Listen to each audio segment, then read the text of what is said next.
Assalamualaikum warahmatullahi wabarakatuh. Waalaikumsalam warahmatullahi Waalaikumsalam wabarakatuh. warahmatullahi wabarakatuh. Alhamdulillah, segala puja bagi Allah atas berkat rahmatnya kita bisa berjumpa dalam mata kuliah Perencanaan Ekonomi Daerah. Nah, mata kuliah ini adalah salah satu dari 3 mata kuliah konsentrasi untuk perencanaan ekonomi regional. Nah, kedua yang lainnya adalah mata kuliah institusi publik dan analisis kebijakan ekonomi. Nah, di mata kuliah perencanaan ekonomi daerah ini ada beberapa capaian pembelajaran lulusan yang nanti akan harusnya diperoleh oleh para mahasiswa, terutama untuk yang semester 7 di sini, karena setelah ini kalian akan masuk ke tahapan berikutnya untuk mengontrak skripsi. Jadi mata kuliah perencanaan ekonomi daerah ini sebagai dasarnya, seperti itu ya, sebagai dasar untuk kalian nanti bagaimana menganalisis, bagaimana menggunakan tools, terus dia lakukan penganalisisan sehingga nanti ketika deskripsi itu lebih komprehensif lagi.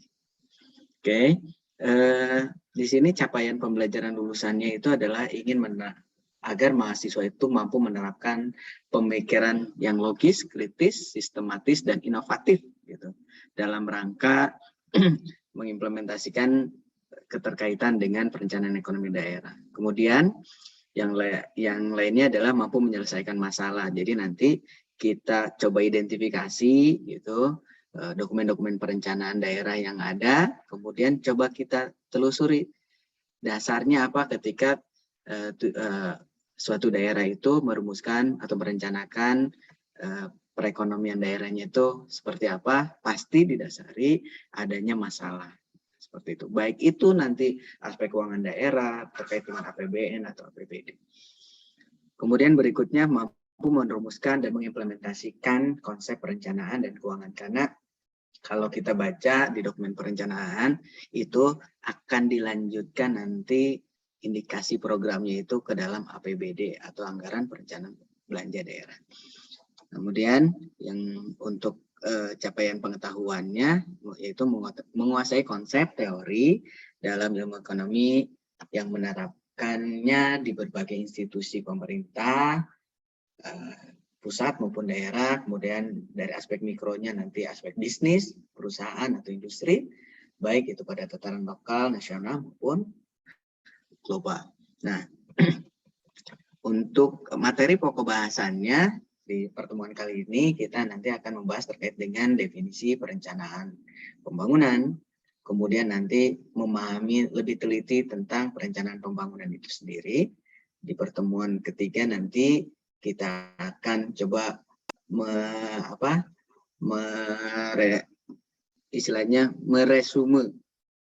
meresume berbagai konteks pembangunan dalam perencanaan pembangunan daerah. Kemudian nanti coba kita telusuri seperti apa. Nanti ya materi keempat nanti tahapan analisis sasaran metode. Nah di yang kelimanya nanti kita akan coba cari berbasis kasus daerah.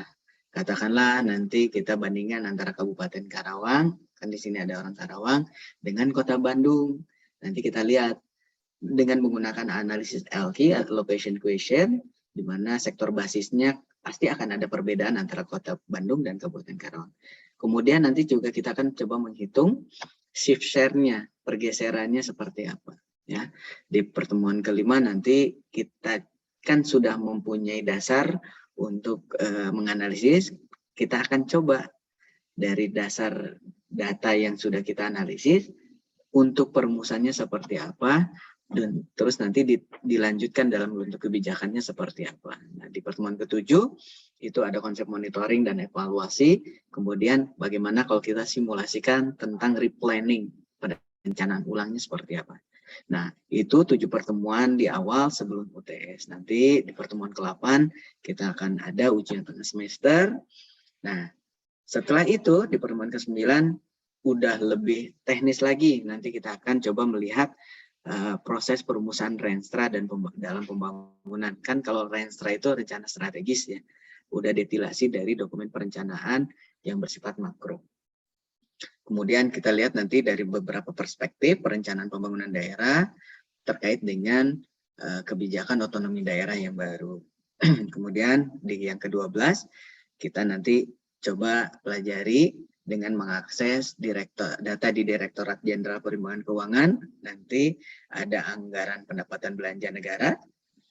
Di pertemuan ke-13-nya itu nanti kita coba lihat terkait dengan anggaran pendapatan dan belanja daerah. Nah, nanti setelah UTS ini saya akan membagi beberapa kelompok untuk kita diskusikan bagaimana dari dokumen perencanaan itu dilanjutkan indikasi program, dilanjutkan kepada berapa sih mata anggaran, kelompok anggaran terkait dengan belanja pemerintah daerah maupun pemerintah pusat. Nah, di yang ke-14, karena kita sudah mempunyai basic dari perencanaan, kemudian dari aspek keuangannya, maka coba kita lihat dokumen perencanaan yang secara holistik gitu. Di pertemuan ke-15-nya, kita nanti lihat beberapa kasus pemerintah daerah. Saya akan coba ambil kasus pemerintah Provinsi Jawa Barat, di mana pemerintah Provinsi Jawa Barat ini memiliki 26 kabupaten kota. Ya. Untuk materi di sini saya belum ada yang belum saya update. Nanti saya akan coba update karena ini saya baru memiliki bukunya. Saya akan coba matikan virtual background supaya terlihat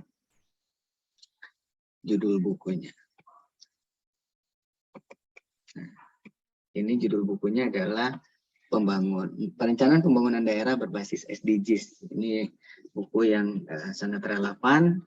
Nanti saya coba akan update untuk daftar pustaka ini sebagai bahan untuk penyesuaian, karena konsepnya sekarang kan SDGs ya, Sustainable Development Goals. Hampir semua daerah itu sudah mengadopsi SDGs tersebut. Oke, kita masuk ke pembukaan. Nah, yang namanya pembukaan, kita coba mempelajari definisi secara harfiahnya apa. Kalau di sini kita lihat dari sisi undang-undang, itu didasari kepada Undang-Undang Nomor 25 Tahun 2004 tentang Sistem Perencanaan Pembangunan Nasional. Nah, definisinya adalah bahwa perencanaan itu adalah sebuah proses, ya, sebuah proses untuk menentukan tindakan di masa yang akan datang dengan tepat melalui berbagai urutan pilihan prioritas.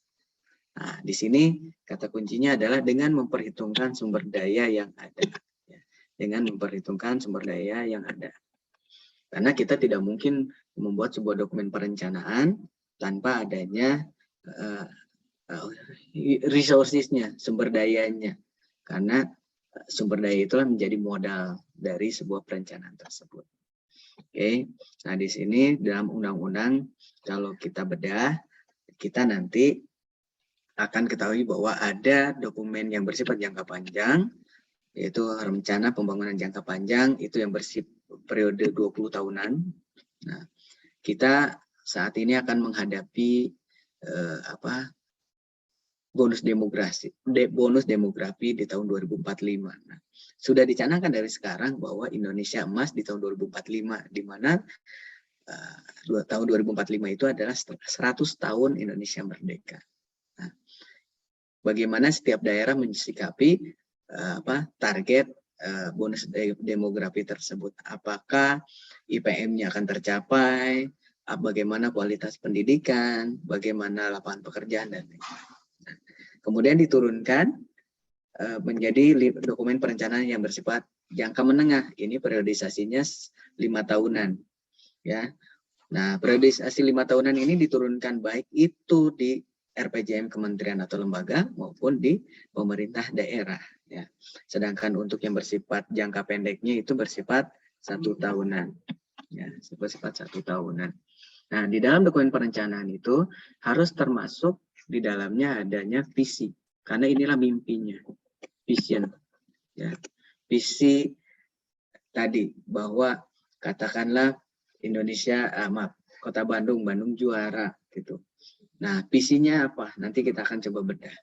Nah, Untuk mencapai visi itu dibutuhkan misi. Misi ini adalah bersifat rumusan untuk pencapaian visi tersebut. Lebih teknis lagi nanti akan ada strategi, implementasinya dalam bentuk kebijakan. Nah, lebih teknisnya adalah program. Nah, program ini adalah instrumen dari kebijakan, instrumen kebijakan yang berisi satu atau lebih kegiatan yang dilaksanakan oleh instansi, baik itu pemerintah pusat maupun pemerintah daerah. Nanti harus terkoneksi antara satu dan yang lainnya. Tidak mungkin ketika kita menyusun sebuah dokumen perencanaan, itu bersifat terpisah satu sama lain. Kalau ibarat sebuah bangunan, kan menyusun bata itu harus terstruktur gitu kan, tidak boleh sejajar semua gitu kan, kenapa harus saling silang. Nah, itu untuk menguatkan, sehingga konstruksi dari rencana pembangunan nasional itu terdiri dari rencana pembangunan yang bersifat mikronya, katakanlah mikro daerah, kota kabupaten, kementerian dan lembaga, SKPD dan lain. Oke, itu sekilas dari Undang-Undang Sistem Perencanaan Pembangunan Nasional. Nah, kalau kita lihat dari ruang lingkup, undang-undang tadi dijadikan sebagai landasan hukum, RPJMD itu nanti ditetapkan dalam bentuk peraturan daerah. Nah, kita harus melihat bahwa pasca reformasi di sini dokumen perencanaannya harus terkoneksi satu sama lain, ya, menjadi sebuah sistem, ya, menjadi sebuah sistem perencanaan. Ini yang menjadi kata kunci. Ya, jadi tidak mungkin ada sebuah daerah X, katakanlah Jawa Barat ini terdiri dari 26 kabupaten kota, karena katakanlah kota Bandung ini sudah metropolitan, GDP PDRB per kapitanya sudah tinggi dan lain-lain, dia ingin independen, tidak bisa, karena dia berada di dalam wilayah administrasi Provinsi Jawa Barat. Jadi dia harus satu kesatuan. Begitu pula dengan katakanlah pemerintah DKI Jakarta. Dia tidak bisa berdiri sendiri, walaupun dia mendapatkan penamaan daerah khusus ibu kota. Kekhususannya hanya ada pada beberapa hal, ya, tetap bahwa dia harus terintegrasi dan terkoneksi dengan sistem perencanaan pembangunan nasional. Nah, kalau kita lihat dalam sebuah proses perencanaan, perencanaan ada 5 pendekatan. Pertama ada pendekatan politik. Ya. Tadi saya sampaikan bahwa perencanaan dokumen perencanaan ini harus ada pengesahan, baik itu dalam bentuk perda maupun undang-undang. Nah, pengesahannya itu kan di DPR ataupun di DPRD. Nah, itu bersifat politik, ya, karena kita sebagai masyarakat telah memberikan kepanjangan tangannya itu kepada anggota dewan, seperti itu. Aspirasi kita sudah kita sampaikan kepada anggota dewan. Nah, anggota dewan itulah yang nanti akan melakukan proses, katakanlah negosiasi atau apa, ya, sehingga dokumen yang diusulkan oleh pemerintah atau eksekutif itu bisa terjadi kesetimbangan dari aspirasi masyarakat. Kemudian pendekatan bersifat teknokratik. Nah, kalau teknokratik ini berdasarkan kepada kajian ilmiah, ya, kajian ilmiah, baik itu yang dibentuk oleh lembaga maupun satuan kerja yang diberikan mandat atau amanah untuk melakukan penyusunan. Kemudian pendekatan bersifat partisipatif. Ya, masyarakat diberikan kewenangan untuk melakukan penyampaian masukan atau aspirasi. Nah, ini salah satunya terkait dengan proses perencanaan berbasis partisipatif. Atau ada beberapa hal yang terkait dengan proses perencanaan itu top down. Ya. Top down ini kenapa? Karena ada beberapa hal yang itu harus dari pusat, gitu. Itu harus dari pusat. Katakanlah saya sampaikan terkait dengan pengelolaan kawasan Monas itu pemerintah pusat, walaupun itu ada di dalam kawasan daerah khusus ibu kota, itu pemerintah pusat itu berwenang untuk melakukan proses penyusunan perencanaannya seperti apa, ya. Kemudian ada yang bersifat ini saya tulis dulu, pengelolaan Monas wilayah strategis lah, wilayah strategis nasional atau KSPN. Nah, KSPN itu ditentukan oleh pusat. Pusat strategi pusat pengembangan nasional. Nah, ada yang bersifat bottom up, dari bawah ke atas. Nah, dari bawah ke atas ini kita kenal mungkin namanya musren. Musyawarah perencanaan ini dimulai dari masyarakat tingkat desa, kecamatan, kabupaten kota, kemudian provinsi. Walaupun mekanismenya sama itu dengan partisipatif, tapi ini berbicaranya lebih kepada alurnya dari bawah ke atas. Kemudian nanti akan disahkan baik itu pada tingkat kabupaten kota maupun pada tingkat provinsi. Yang penting alurnya itu dari bawah ke atas. Tahapan perencanaan dibagi kepada 4. Nah, sebelum saya masuk ke tahapan perencanaan, ada yang ditanyakan? Kalau tidak ada, saya coba lanjutkan. Nah, tahapan perencanaan dibagi kepada 4, terdiri dari 4. Pertama, penyusunan rencana. Nah, penyusunan rencana ini kita sudah beranjak dari masalah yang sudah diidentifikasi.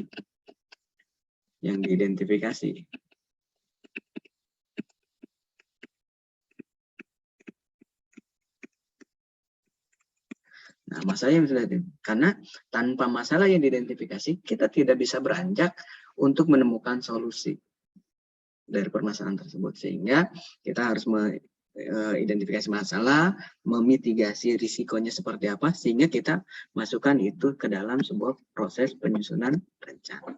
Yang berikutnya adalah terkait dengan penetapan rencana. Nah, penetapan rencana ini fasenya sudah lebih progresif, gitu. Ini sudah mau masuk ke tataran tadi, penetapan. Baik itu yang akan dibawa ke DPRD maupun ke DPRD. Dalam bentuk tadi dokumen RPJM, ya, RPJM atau RPJMD. Kemudian tahapan berikutnya adalah terkait dengan pengendalian pada saat pelaksanaan. Nah, di dalam nanti kita lihat bahwa di dalam dokumen RPJMD itu ada target capaiannya. Target capaian tiap tahun seperti apa? Karena RPJMD ini kan 5 tahunan kan. 5 tahun. 5 tahun. Sifat 5 tahunan. Nanti dia akan dilihat proses pengendalian pelaksanaan rencana yang bersifat tahunannya sinkron atau tidak, memenuhi atau tidak indikator-indikatornya. Nah, tahapan terakhirnya adalah evaluasi. Ya. Nah, katakanlah ini namanya MONEV, monitoring dan evaluasi. Nah, monitoring dan evaluasi ini nanti akan terkait dengan pada poin nomor 3 tadi. Ketika ada yang yang harus dilakukan koreksi, maka balik lagi menjadi pengendalian pelaksanaan rencana, dan begitu menjadi causal loop-nya seperti itu, ya, tahapan rencana. Yang kemudian tadi sudah sedikit disinggung terkait dengan definisi perencanaan. Di sini kalau definisi perencanaan pembangunan ekonomi daerah berarti kita akan melihat bagaimana sebuah proses tersebut bisa memperbaiki penggunaan sumber-sumber daya publik karena terkait dengan masyarakat yang tersedia di daerah tersebut, dan untuk memperbaiki kapasitas sektor swasta, karena kita ketahui bahwa tidak semuanya itu bisa ditanggulangi oleh pemerintah, ya, oleh pemerintah. Di sini juga harus ada peran serta private atau swasta, ya, harus ada peran serta swasta. Kenapa? Karena kita adanya keterbatasan sumber-sumber daya tersebut, dan sektor corporate atau private di sana juga ada di lingkungan itu, sehingga harus bersinergi dan bertanggung jawab di dalam proses pengembangan sebuah wilayah tersebut. Jadi ada nanti di dalam proses pengembangannya KPBU, kerjasama pemerintah dan badan usaha. Jadi ada beberapa hal yang kemungkinan pemerintah harus hadirnya badan usaha, ya, baik itu sektor private maupun sektor corporate nation, atau badan usaha milik negara atau badan usaha milik daerah, gitu, ya. Nanti ada juga pengembangannya menjadi badan layanan umum. Nah, pemerintah tetapi pengelolaannya bersifat professional corporation, gitu kan. Nah, di sini kalau kita lihat bahwa di dalam sebuah proses perencanaan pembangunan pasti ada yang dinamakan dengan backwash effect. Backwash effect itu gimana? Ya, kita lihat bahwa seperti ombak gitu. Kalau kita dorong menjadi arus gitu, maka dia akan mental lagi. Nah, itu dinamakan dengan backwash effect. Nah, di sini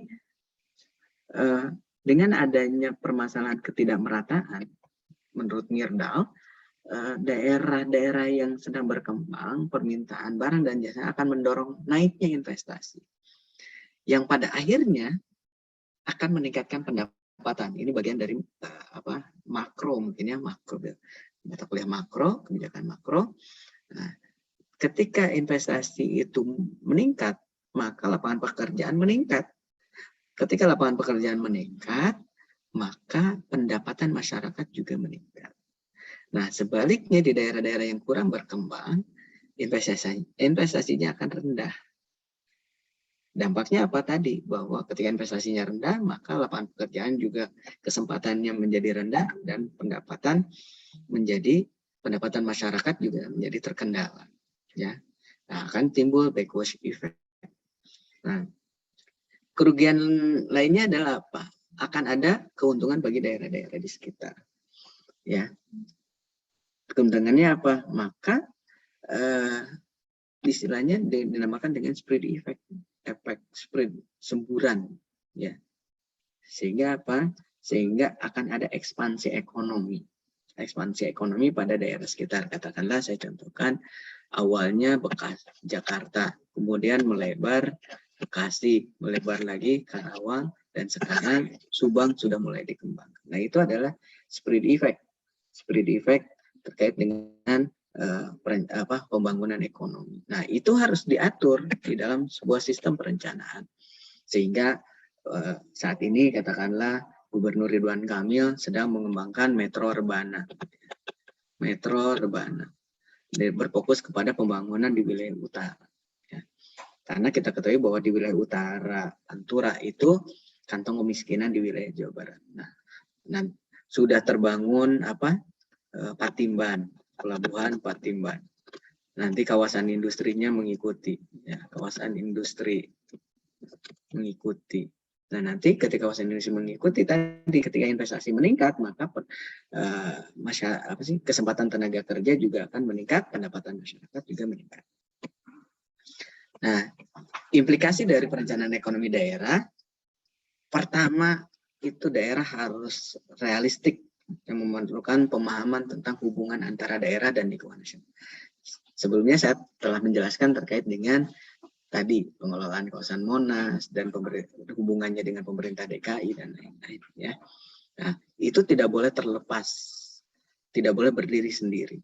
Nah, kemudian poin keduanya adalah belum tentu yang baik secara nasional baik untuk daerah, dan sebaliknya baik untuk daerah belum tentu baik secara nasional. Nah, ini sangat ditentukan oleh karakteristik wilayahnya masing-masing. Ya. Kemudian yang ketiga, perangkat kelembagaan yang tersedia untuk pembangunan daerah biasanya sangat berbeda. Tadi saya bilang di poin nomor 2 adanya karakteristik yang berbeda. Nah, di sini perencanaan daerah yang efektif harus membedakan apa yang seyogyanya dilakukan dan apa yang harus dilakukan atau yang dapat dilakukan. Ya. Nah, untuk skema perencanaan nanti saya akan coba bahas di pertemuan minggu depan. Sampai materi ini ada yang mau disampaikan, ada yang mau ditanyakan. Iya, Pak. Halo. Ya, gimana Intan? Iya, Pak. Saya mau nanya, Pak. Oh, kalau misalnya di Indonesia sendiri, penyusunan perencanaan itu yang memang dokumennya didiskusikan dan memang direncanakan itu tertuang dalam apa ya, Pak? Dan bagaimana mekanismenya ya, Pak? Oke, mekanisme kan tadi yang 5 pentahapan. Ya, yang 5 pentahapan, saya coba scroll kembali. Nah, di sini ada 5 pendekatan dan 4 tahapan. Nah, di dokumen yang di Indonesia beberapa daerah-daerah itu mengacunya direncanakan mulai dari musren, musyawarah perencanaan. Berarti kan di sana ada pendekatan partisipatif. Ya.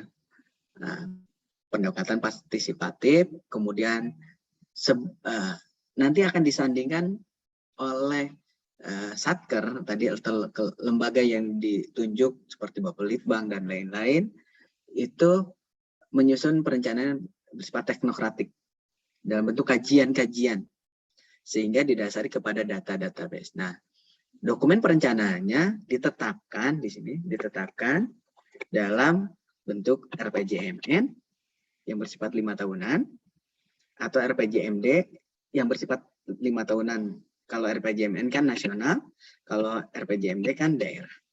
Nah, nanti coba kita akan kupas gitu di kelompok gitu. Saya akan bagi kelompok untuk menganalisis dokumen perencanaan tiap daerah. Kalau katakanlah nanti di sini ada 10 orang, nah, nanti saya akan coba bagi menjadi 5 kelompok, satu kelompok 2 orang, sehingga nanti akan ada 5 dokumen perencanaan yang akan kita analisis, yang akan kita bandingkan di dalam diskusi.